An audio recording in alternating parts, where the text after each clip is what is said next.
Selamat pagi Bapak Ibu dan Saudara-saudari. Marilah kita mengawali kegiatan kita pada hari ini dengan bernyanyi dan mendengar firman Tuhan. Kita bernyanyi dari nyanyian buku ND nomor 44 ayat 2.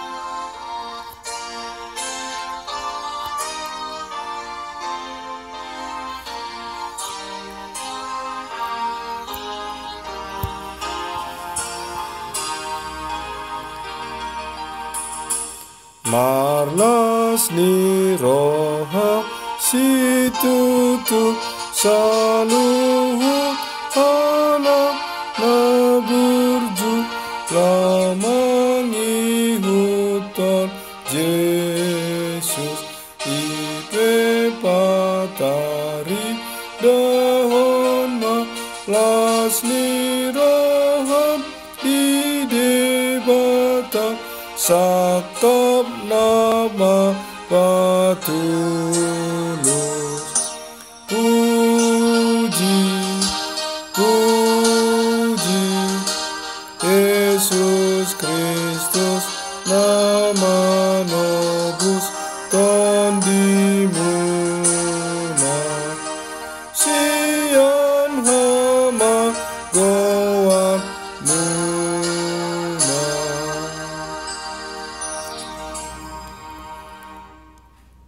Kasih karunia dan damai sejahtera yang dari Allah Bapa dan anaknya Tuhan Yesus Kristus menyertai kamu. Amin. Yang menjadi nats renungan bagi kita pada hari ini, Jumat 3 Juli 2020, diambil dari surat yang pertama dari Rasul Yohanes pasal yang keempat ayat 2, demikianlah bunyinya. Demikianlah kita mengenal roh Allah, setiap roh yang mengaku bahwa Yesus Kristus telah datang sebagai manusia berasal dari Allah. Dalam surat Rasul Yohanes yang pertama ini, ada terdapat masalah yang dihadapi, yaitu adanya pertentangan dan peperangan melawan ajaran bidat.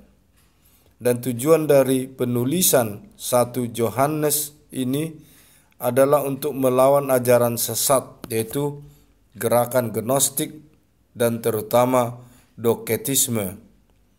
Ciri khas ajaran ini yang dilawan yaitu ajaran yang mengatakan bahwa Yesus bukanlah Kristus, yang artinya ajaran itu mengajarkan bahwa Yesus itu bukanlah Mesias atau juru selamat, anak tunggal Allah yang telah lahir menjadi manusia. Dalam surat Rasul Paulus 1 Korintus pasal 12 ayat 3 dikatakan, dan tidak ada seorang pun yang dapat mengaku Yesus adalah Tuhan selain oleh Roh Kudus. Tanda bagi orang Kristen yang telah mengenal Roh Allah, yaitu Roh Kudus, mengaku bahwa Yesus Kristus telah datang sebagai manusia berasal dari Allah. Jika Roh Allah ada di dalam seseorang, ia akan mengaku bahwa Yesus Kristus telah datang sebagai manusia. Ia mengaku Yesus datang dalam daging. Penunjukan pada manusia memberikan pengertian bahwa Yesus bukan sekedar mengambil tabiat atau rupa manusia, tetapi nyata dalam daging. Itu kita boleh membaca dalam Injil Yohanes pasal 1 ayat 14 dan surat Rasul Yohanes yang kedua 2 Yohanes pasal 7.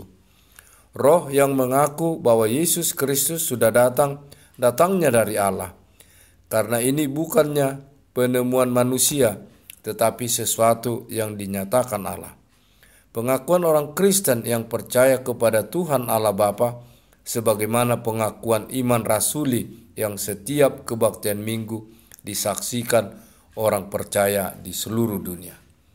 Melalui nats renungan kita pada pagi hari ini, kita dibimbing dan diajar supaya senantiasa menyaksikan bahwa Yesus Kristus yang telah lahir dan telah mati dan telah naik ke sorga adalah anak Allah yang benar-benar menjadi manusia yang datang ke dunia ini, menunjukkan kasih anugerah yang daripada Allah. Dia rela mati di kayu salib untuk menebus umat manusia agar memperoleh keselamatan dan pengampunan dari dosa dan kehidupan yang kekal. Amin. Kita berdoa. Allah Bapa yang Maha Pengasih dan Maha Penyayang, firman-Mu telah menyapa kami, mengajarkan kami agar kami senantiasa percaya dan menyaksikan bahwa Engkaulah Tuhan Allah yang telah turun ke dunia ini menjadi manusia dan membawa keselamatan yang dari Allah Bapa, menebus umat manusia agar memperoleh kelepasan dari dosa dan memperoleh pengampunan dan memperoleh kehidupan yang kekal. Tuhan, kami menyerahkan segala aktivitas kehidupan kami hari ini, terutama menghadapi masa-masa yang sulit pada saat ini, pandemi corona yang belum berakhir hingga saat ini. Tuhanlah yang menguatkan kami, memampukan kami menjalani kehidupan kami. Kami juga teringat akan saudara-saudara kami yang terkena COVID-19. Kiranya Tuhan memberikan kekuatan dan ketabahan, memberikan hikmat dan pengetahuan bagi para medis, memberikan pertolongan demi untuk memperoleh kesembuhan.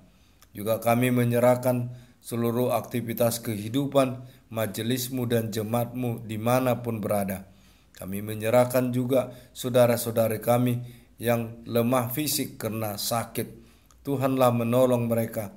Berikanlah kekuatan bagi para medis, memberikan pertolongan bagi mereka. Berkati obat yang mereka pergunakan untuk memperoleh kesembuhan. Kami juga menyerahkan para pemimpin-pemimpin kami dari tingkat daerah hingga tingkat pusat dan seluruh umat manusia di tengah-tengah dunia ini yang menghadapi pandemi corona ini. Kuatkan kami senantiasa berserah diri hanya kepadamu, meminta pertolongan. Hanya Tuhan yang dapat menolong kami dan memberikan kekuatan bagi kami. Ampuni segala dosa dan kesalahan kami Tuhan. Terimalah Tuhan doa kami ini dalam pengasihan-Mu, di dalam Kristus Yesus Tuhan dan Juru Selamat. Amin.